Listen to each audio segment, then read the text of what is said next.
കുരങ്ങുപനി നമ്മുടെ ലോകത്തിന്റെ പല ഭാഗത്തും പടർന്നു പിടിക്കുന്നുണ്ട്. ഇതിൽ ആശങ്കപ്പെടേണ്ടതുണ്ടോ, നമുക്കും പിടിപെടുമോ എന്ന് പലരും ഭയപ്പാടോടെ ചോദിക്കുന്നുണ്ട്. മനസ്സിലാക്കുക, കുരങ്ങുപനി എന്ന് പറയുന്നത് ചിക്കൻ ബോക്സ് വൈറസ് പോലെ തന്നെ നമ്മളെ ബാധിച്ച്, അതും വളരെ റെയറായിട്ട് മാത്രം മനുഷ്യരിലേക്ക് വന്ന് വളരെ റെയറായിട്ട് മാത്രം മനുഷ്യരിൽ പടരുന്ന ഒരു രോഗമാണ്. ഭയപ്പെടേണ്ട കാര്യമില്ല. സാധാരണഗതിയിൽ ആഫ്രിക്കൻ രാജ്യങ്ങളിലാണ് കണ്ടിരുന്നതെങ്കിൽ ഇപ്പോൾ മറ്റു പല അമേരിക്ക ഉൾപ്പെടെ പല രാജ്യങ്ങളിലും വളരെ ചുരുക്കം കേസസ് മാത്രമേ റിപ്പോർട്ട് ചെയ്യപ്പെടുന്നുള്ളൂ. ഇത് ചിക്കൻ ബോക്സ് പോലെ തന്നെ പനി, ദേഹം വേദന, നമുക്ക് ശരീരത്തിൽ വരുന്ന റാഷസ്, തലവേദനയോട് കൂടി വന്ന് 2 ആഴ്ച മുതൽ 4 ആഴ്ച വരെ വന്നിട്ട് സ്വയം പോകുന്ന ഒരു രോഗമാണ്.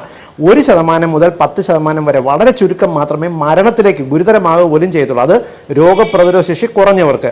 സാധാരണ ഇവയുടെ ലക്ഷണം എന്ന് പറയുന്നത് മുഖത്ത് വരുന്ന വലിയ കുരുക്കൾ, കഴുത്തിലും ശരീരത്തിലും വരുന്ന കഴലകൾ, മുഖത്ത് വരുന്ന കുരുക്കൾ ശരീരത്തിൽ, കൈകളിലും കാലുകളിലും ശരീരത്തിലും ബാധിച്ച് അവ ചിക്കൻ ബോക്സ് പോലെ പിന്നെ പഴുപ്പ് നിറഞ്ഞ് പൊട്ടി നമുക്ക് ഇവ സ്കാബായിട്ട് ഉണങ്ങിപ്പോകുന്ന ഒരു അസുഖമാണ്. ഭയപ്പെടേണ്ട കാര്യമില്ല. ഇത്